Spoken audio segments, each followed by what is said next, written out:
Thank you, Mr. Speaker, and I thank the gentleman for yielding.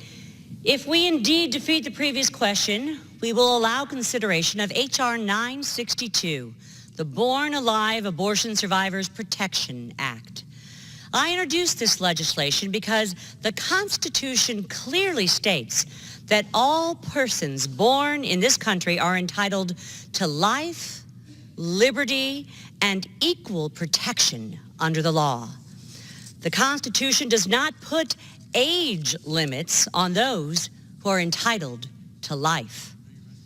I am horrified, Mr. Speaker, that many in the United States Senate, many Democrats flagrantly violated the United States Constitution last night and voted down the Born Alive Act, embracing, in fact, infanticide.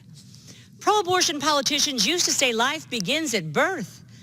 Now it's more unclear than ever when they believe that life actually begins, or whether they even believe that living and breathing human beings should be protected under the law.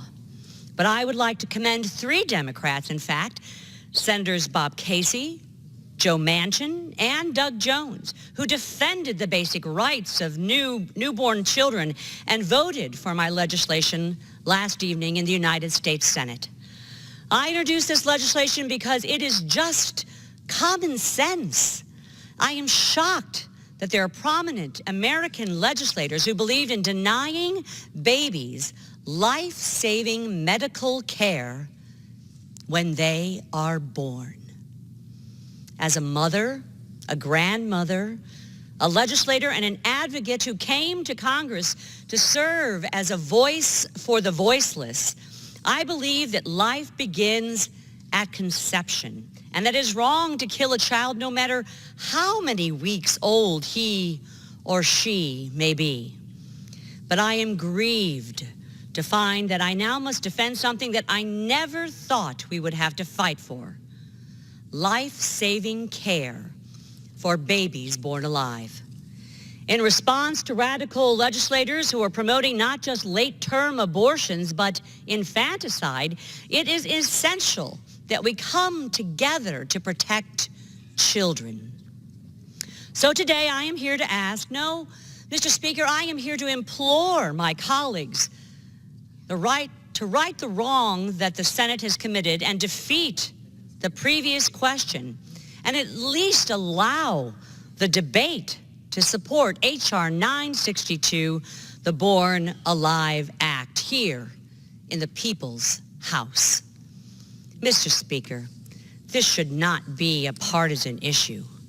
Congress must never stop fighting to ensure that every single newborn baby in the United States of America receives life-saving care, no matter their sex or their race or ethnicity, or whether or not they are wanted and cuddled and wrapped into that first warm hug that they deserve.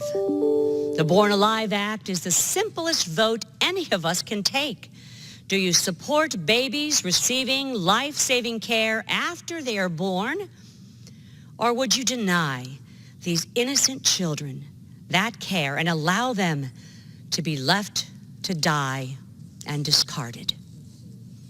This is bipartisan legislation, Mr. Speaker. Last year, 6 of my Democrat colleagues joined me in voting for the Born Alive Act. And I hope that we will bring this bill to the floor for debate so that many more of my colleagues can go on the record and vote to stand with America's mothers and children. I urge my colleagues to defeat the previous question, and I yield back the balance of my time. Gentlewoman from